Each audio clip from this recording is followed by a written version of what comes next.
Welcome back. You're still watching The Big Question right here on Citizen TV. It's time for us to interrogate today's big question. Can the police be trusted to remain neutral during the elections? We have quite some feedback, both on Twitter and SMS. And on Twitter, yes, 28% say yes, and 72% say no. That's as far as Twitter. We have some on SMS, and we'll be sampling those as well in a short while. Let's just take a look at some of the tweets. Yes, at Devil Guru 4 now, no, they have their political ideologies, and as any human being, they will be influenced by the idea one stands on. Another one by Silas Mutiti, at Silas Mutiti, yes, if the police promise to keep up security, elections will run smoothly. At Godi Barasa Were, the police must prove their integrity to Kenyans by ensuring that there will be no election malpractices. Finally, Nixon Kivuli says it wasn't neutral in 2007 election. It's gravely disturbing because all indications suggest that the situation hasn't significantly changed. Now, those are just some of your views. We have hundreds more on SMS and on Twitter still. We'll be sampling some of those in a short while. Now, as I said earlier, in studio, we're privileged to have police spokesperson Charles Owino, as well as an expert on security matters, Delano Kilu. Good evening, gentlemen, and welcome. Good evening. Now, let's start with you, Owino. Why the recurrent suspicion? Now, does this amount to a crisis of lack of confidence in the service? And more specifically, does this worry you now that your motto is Utumishi kwa wote? I think it's very difficult for a person who does not trust himself to trust another. I think Kenyans don't just trust themselves. And for that reason, they would have no reason to trust policemen. Because you are very much aware that on everyday basis, if today we have a problem here, the first person you'll call is police. It's because you trust the policeman will come and will fix your problem. So I think Kenyans are very shaky. We have a lot of ethnic affiliations and a lot of immorality in ourselves. And therefore, that gives a background as to why we don't trust ourselves. I think policemen have done a lot for this country. You are aware a few years ago, all of you were crying here on issues of terrorism. And we've done our level best. You know our proximity as a country and what befalls us, the kind of neighbors we've had for many years. We've had almost every country in East and Central Africa having its problems, insecurity, civil wars and so on. And we've remained in an island alone. And we've done quite a lot as a security service to secure our country. Yes. I think it would only be fair to give policemen a part. But you do admit that there's a general lack of trust in the police Yes, service? and I'm saying it's not out of our action. It's out of the Kenyan society. Yes. That they don't trust themselves. But Wanakilo, is this normal that a police service cannot be trusted by the people who are supposed to depend on it? You know, it's very interesting, Fred, you asked that question. I would tend in this aspect to agree with my colleague Charles Owino over here, because in Kenya today, and more specifically at this very polarized time, we have a lot of what we call disinformation, which is an actual attempt to deceive the general public in terms of the role of the National Police Service. We also have a lot of misinformation, which means you're receiving information, but it's kind of skewed in a way where you feel that you cannot trust. You know, it's actually true. In any part of this country, if you have an issue today, you're driving on the highways, going to the county to do whatever you need to do out there. If you have a problem on the road, the first person you want by your side is that policeman. How can you then say that I don't trust that policeman? Yeah, the kind of reactions we're getting even on SMS, it's no, no, no, no. We just sampled some of the results on Twitter, and 72% say no, we cannot trust the police, will act in an unbiased fashion when it comes to these elections. You're saying this is something normal simply because this is Kenya? It's good to work on facts, Fred. In terms of our work as Protective and Safety Association of Kenya, we've worked since last year together with the Ministry for Interior and the National Disaster Operations Center to work on emergency preparedness with the security pillar specifically for these general elections. And in order for the security pillar to be secure, the National Police Service takes the lead on that area. And we have worked with the policemen who are serving and going to serve us throughout the election period. They're extremely neutral. in terms of that, we've been able to actually witness the neutrality of the police services in all the live simulation exercises, and I actually expect that in this particular general election, it's going to be very free and fair. Not only that, but it's also going to be very peaceful. It's very, very peaceful. The hotspots have been identified.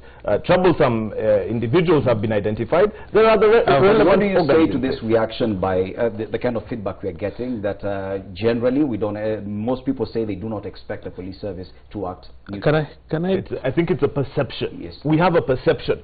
Reality and perception are two things which, in a modern world today, Fred. This is, let's remember that just very recently the United States of America completed its general elections, to the utter shock and astonishment of everybody, because there was a perception created around one candidate, and the other candidate then won. And the reality was the other candidate was always going to win. But because people dwell so much on perception, now in security matters, we deal on facts and evidence. We don't deal with perceptions. We deal with the reality of the situation. But now we've looked at the reality of the situation. Yes. Kenyans have every reason to be able to trust the National Police Service to conduct its affairs in a very trustworthy manner. Yes, but doesn't it present a problem to you that you're supposed to serve the entire public, but a huge section of this public does not trust that you'll be neutral in this major exercise? I want to tell you something. I think we have not grown, most of us have not grown up from our ages as toddlers, where you cannot trust a prefect. If today you go to a school and you take an opinion poll whether a prefect can be trusted, you'll find a prefect cannot be trusted by other students. Why? We are basically the prefect of the society. Many a times you don't meet policemen when you are happy. You meet a policeman when you are in trouble. Either you have been offended or you have offended someone. And therefore, we are in a very awkward position. But there's a difference between liking and suspecting. That yes, I could like you, yes, but I suspect that you will not be neutral. Yes, what would make you suspect? One, remember that we don't vote. We vote, yes, but we are just a small number. The rest of Kenyans will be expected to vote. And let me tell you, you can guess how Kenyans are going to vote. You can guess. You can guess whom I will vote for. Even if it may not be right, but you can just guess. I can guess whom you will vote for. Why? Because of the level of immaturity that we are still in as a country. Because people are so much divided in terms of ethnic affiliations. And these are realities. So what we are saying is, people go messing up themselves, and then they come blaming the police. We have been preparing for this election since 2013. For the police, immediately this election ends in August, the coming month. We start preparing for the 2022 election. We don't sleep. We start putting mechanisms in place. Like now, we've done quite a lot to ensure that election is carried out smoothly. And still, you can hear people saying that they cannot trust police. And let me tell you, if we were to take a sample of equivalent number of people from various political parties, you will be surprised that there are people who will tell you they'll trust police because they believe their candidate will win. Yet there's another group. The sample that we are getting on social media cannot be said to be... Anyway, we don't need to argue. We don't need to argue over that. Now, NASA has painted the police as essentially an appendage of the government, and by extension, Jubilee. Do you believe that this is a fair portrayal, given the fact that Human Rights Watch, this US-based organization, also accused police, alongside other organizations, of actually aligning themselves to one side of the political divide? I think many of us have gone to school in this country, and some at very high levels and very well.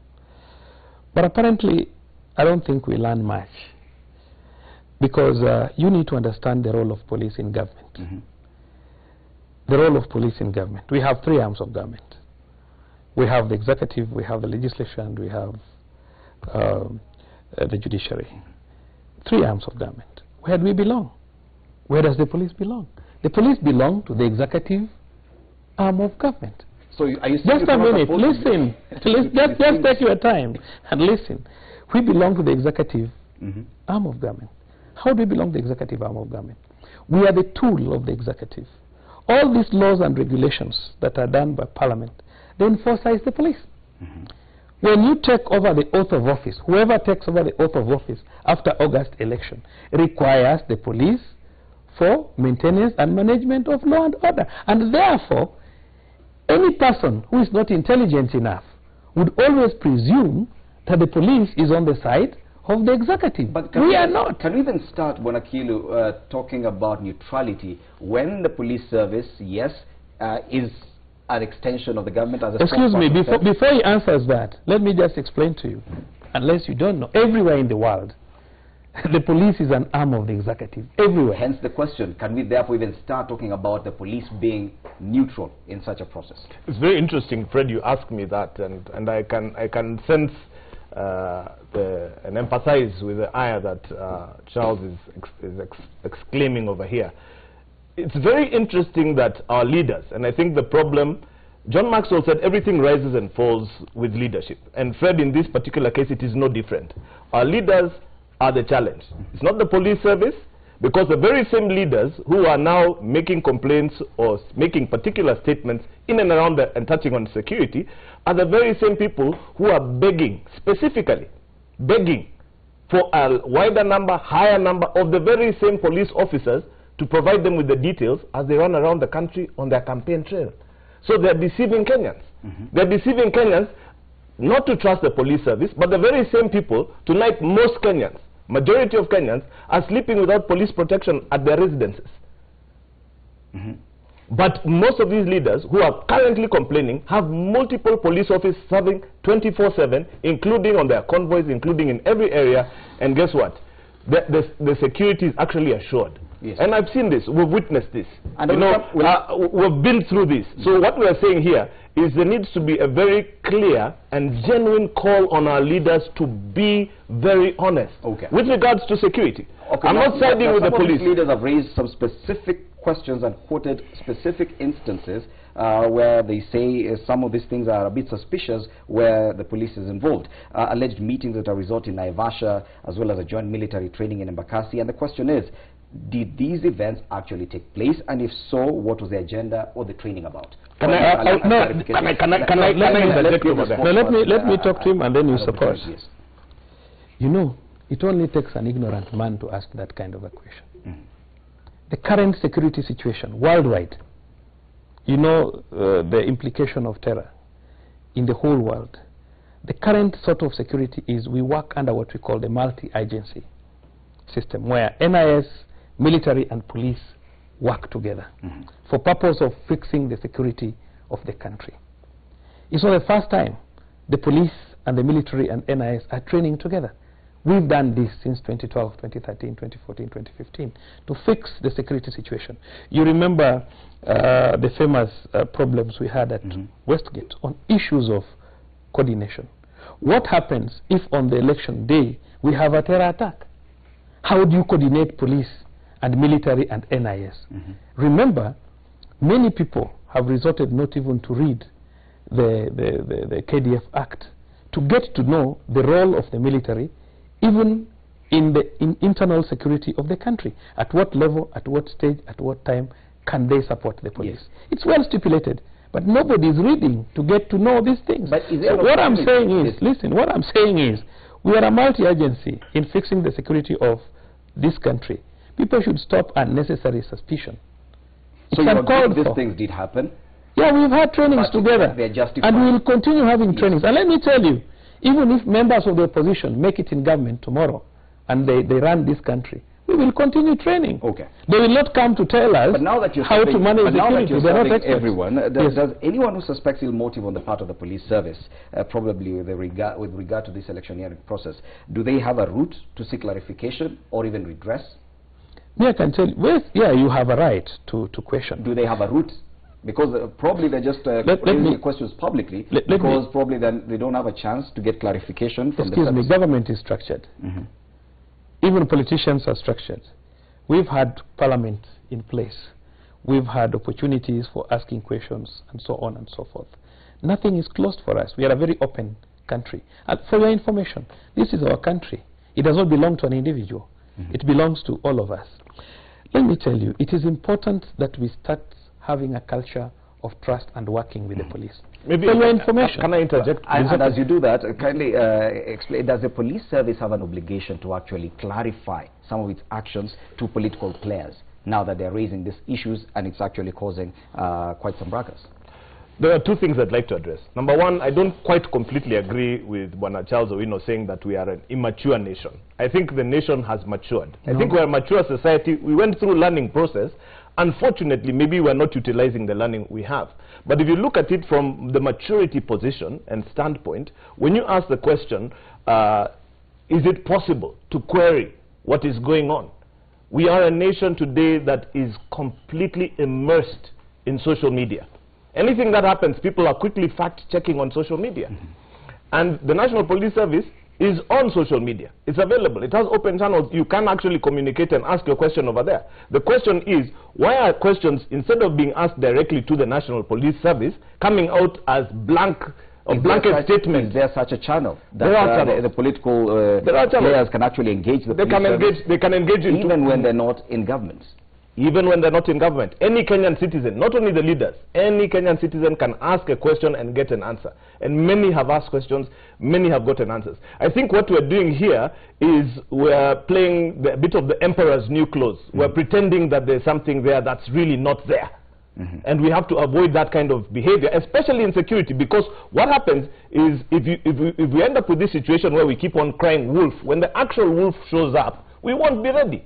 We won't be ready. So I think there's also, I mentioned this at the beginning of my answers to your questions, there's a lot of disinformation. There's a lot of misinformation, and part of it is some political strategies or some political angles that are being brought into the area of national security, which should be avoided at all times. But as a mature society, I believe that the time has now come for us to be able to move on from these things. Somebody mentioned in the Twitter comments that came earlier that, you know, I feel like we're going back to, we're still in 2007. That's 10 years ago. 10 years ago. We certainly are not the same Kenya that was there then. But when it comes to security matters, they're very sensitive. And probably the police service may feel that we do not have to divulge all this information about everything that we are doing, that some of these things, yes, it's just a preserve of some particular levels of government or the administration. Could that be a problem as well? That maybe some of this information you are not even allowed by your code of conduct probably to actually tell the public? How many years ago are you having policemen having open discussions with you? Maybe you are younger. Not many years ago. We are a very open institution. And for your information, police, we are not military. We are a social institution for sorting out social problems, ensuring that you are secure. That's what we do. But remember... So there are no questions that you may feel you cannot answer? Even the question you are asking now about training, we've answered it more than 10 times. We have explained it severally. But this kind of jittery, you know, these are political time, and people have to look for ways to get votes. And every problem will be thrown to the police. But we are ready to take it. Let's move on from that and discuss this other issue that has happened in Mandera, where bodies of 5 people were discovered in a shallow grave. Now, the accusation is that they were arrested, or people pretending to be police officers arrested them and they ended up dead. Can you tell us with certainty that no police officer was involved in this? Number one, this is not the first time that we are getting complaints about shallow graves and people killed in Mandera. We remember sometimes, 1 or 2 years ago, we had a very serious discussion about it, and we had to take bulldozers to Northeastern, and we got nothing. But in this case, it is true. There are 5 bodies that were reportedly gotten yesterday, buried in a shallow grave. But I want to tell you the circumstances of what happened between yesterday, when the report was made, and today. The communities never allowed the police to get closer to the bodies and even to take the bodies for the normal purpose of post-mortem and maybe an eventual opening of an inquest and inquiry into the cause of death. They went away with the bodies, took them to an unknown place, and then today they brought the bodies back, and their leaders flew from Nairobi to Mandera and they buried the bodies. Now, one of the people who are dead is an 80-year-old woman. Our tech, as a service, This is Lefe area. This is the area that we have had a lot of IEDs, and we have lost very many officers in the past 1 month or so. We are looking at a situation where Al-Shabaab is trying to create animosity between police and members of the public, because we are in this place purely to support the locals. We are there to support them. Yes. And that is why we have lost many of us when we are responding to distress. But you say that probably this time around, because of how the bodies were handled, you may not be in a position to say whether or not let me just explain so that I can complete. I'm saying that we have been responding to distress in these areas, protecting the locals. And you find an ID placed on the road, and our cars are blown and officers die. We have had quite a number of these incidences. So we are looking at a situation where Al-Shabaab is trying to cause animosity between the police and the public, to make the public feel that they don't need the police. At the moment the public feel they don't need the police, then they will gain sympathy and they'll get leeway into the community. And that's exactly what we need. We have no business as police having people killed. And also for the leaders are not ignorant. The leaders know what is expected of them. When a person dies in that kind of a circumstance where you suspect he has been killed, because this one a person has been killed, it is only that it is not known who has killed him. So what we expected is that these bodies would be handed over to police, and there would be a post-mortem. They would bring their own independent pathologists and government pathologists, have the bodies buried decently after that, have inquiries into the cause of death, and try to establish what could have happened. You remember, this time around in this particular case, that may not be possible because of the handling of the bodies. No, it will still be possible, because we will have to apply to exhume the bodies. Because you see, we need to get the truth. We have a responsibility to protect Kenyans, not to kill Kenyans. So you will pursue the matter? Yes, we will pursue the most likely we'll pursue the matter. Oh, most likely. Yes, unless the situation is impossible. Yes. But we'll try our level best. My director informs me that our time is up, but I hope we can get one more question, and this because it is 34 days to the elections. One of the major presidential candidates has raised concern with regard to his own security, and according to the Constitution, all presidential candidates are supposed to be provided by security across board. Now, does that present a challenge to the police service? And you could comment on this as well, because how can you give one of the candidates better security than the rest? Does it mean that you consider case by case, or is it blanket? I think that's going to be answered by National Police Service. But going back very quickly to Mandera, lots of Kenyans, not just police officers, have lost lives due with IED attacks, with very many things that have happened with insecurity. Why now is suddenly a press conference called by the leaders of this area? Suddenly, they've never called for any other people have died. Very many other innocent Kenyans died. They never called for a press conference. They only call for a press conference when there's no forensic pathologist, when there's no criminologist, when we cannot determine, even a ballistic forensic expert cannot determine exactly what the cause of death was. So the whole activity seems a bit suspect, and we should, as Kenyans, at all times query, especially orchestrated activities like this, at all times from a professional standpoint. Now, in terms of just the details, security details, I'm not privy to that information. It's National Police Service. But from a candidate perspective, that is enshrined. It's part of the Constitution. They'll be provided with the security levels. If they feel they're getting inadequate, they should request for more, and they'll be given. So anyone who feels that probably they need better security than the rest of the candidates has to get? The question is, we have already candidates who have standing security. The president has standing security, the deputy president has standing security. Honorable Raila Odinga is a former prime minister with a standing security for the rest of his life and privileges. The same applies to former deputy president, the former vice president, Honorable Kalonzo Musyoka. They have standing security. But depending on the risks or availability of personnel, we may add them more, depending on what is required. Now, we have the other presidential candidates who have previously either have not been politicians or they have not been sitting in positions where they are entitled for security. But for the purpose of the provisions in law, remember, if any candidate or his deputy dies or on before the date of elections, then we have to postpone elections with about 60 days, which would inconvenience the country quite a lot in terms of finances and many other issues, including the programs of the year. So what happens is that all of them are entitled to security. And all of them have been provided with that. Yes, all of them have been provided with security. The only complex area that needs legislation is probably provision. How do you provide them with vehicles? Because these are budgetary issues. Is it budgeted for? Is it provided for in law? How do you provide for those policemen? So it is right Where now do they the stay? police service Because, handles that. for example, some may be staying in an apartment, isn't it? Some may not have enough vehicles for escort. Okay. So what happens is that all these things are, you see, as we progress, it's just a few years to multi-party democracy. I think legislation may come up where there may be standard provisions for them. But as we stand today, I think all of them have security, and if any of them needs more, then it will be considered. Not necessarily that they will get. It depends on, it will depend on the availability. Well, thank you so much, Police Spokesman Charles Owino and Delano Kilo, an expert on security matters. The big question, ladies and gentlemen, tonight has been, can the police be trusted to remain neutral during the elections? Let's sample some of just the feedback.